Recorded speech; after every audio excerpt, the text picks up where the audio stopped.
Hello দর্শক, আসসালামু আলাইকুম। আশা করছি সকলেই ভালো আছেন।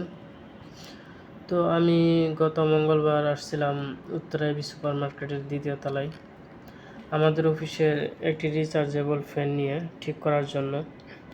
ফ্যানটি এমনি ডিরেক্ট চলে, কিন্তু কারেন্ট চলে গেলে 1-1.5 ঘন্টা যে ব্যাটারির মাধ্যমে ব্যাকআপ দিত সেটা এখন আর চলে না আর কি। এই জন্যই মূলত নিয়ে আসা। এখানে এসে প্রথমে একজন মেকানিককে দেখালাম। তিনি বললেন ফ্যানের চার্জিংয়ে প্রবলেম, ব্যাটারিতে চার্জ ওঠে না। এটা ঠিক করার জন্য 400 টাকা চাইলেন এবং ব্যাটারির জন্য 1100 থেকে 1300 টাকার মধ্যে লাগবে আর কি। তো পরবর্তীতে সব মিলিয়ে তিনি 1500 টাকা চাইলেন। তো পরবর্তীতে তিনি আবার ফাইনালি 1200 টাকা বলে দিলেন। আমি সব মিলিয়ে তাকে 1000 টাকা বলেছিলাম।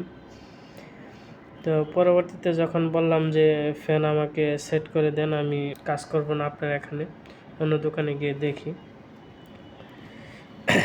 তখন তিনি ব্যাটারি চেঞ্জ করার সহ 1000 টাকাই ঠিক করে দিতে রাজি হলেন। তবে ঠিক করা শুরু করলো। তবে এখানে আরেকটা বিষয় খেয়াল করলাম যে কাজের ফাঁকে যখন আমি একটু সিসি ক্যামেরা, আমাদের অফিসে সিসি ক্যামেরা প্লাস ইন্টারকম ঠিক করার জন্য একটা লোকের প্রয়োজন। তো আমাদের যে মেকানিক মিস্ত্রি ফ্যান ঠিক করছেন তার মাধ্যমে একটা লোকের এখানে গেলাম। তাকে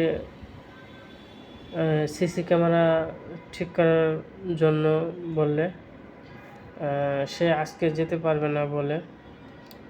তো আমি তখন তাকে জিজ্ঞাসা করলাম যে এখানে আর কেউ ঠিক করে কিনা সিসি ক্যামেরা বা ইন্টারকম।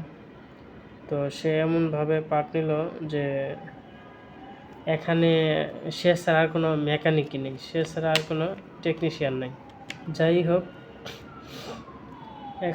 এখানকার দোকানদার আসলে অনেকটা স্বার্থপর আর কি। কারণ এদের দোকানে যদি আপনি কাজ করাতে আসেন বা এদের দোকান থেকে যদি আপনি কাজ করাতে না চান বা কাজ না করে চলে যান, তাহলে তারা আপনাকে কোনো ধরনের হেল্পের মানে কোথায় কি আছে না আছে বা কোনো প্রকার হেল্প পাবেন না তাদের কাছ থেকে।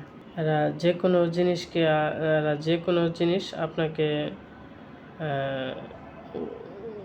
মানে শুরুতে একবারে আপনারা ভালো করে পায়ে দেওয়ার চেষ্টা করবে। আমি বলবো যে যারাই যে কোনো কাজে যান, বর্তমান ব্যবসায়ীরা আসলে এরকম সুবিধাজনক না। তো 2-4 জায়গায় জাস্টিফাই করে তারপরে আপনারা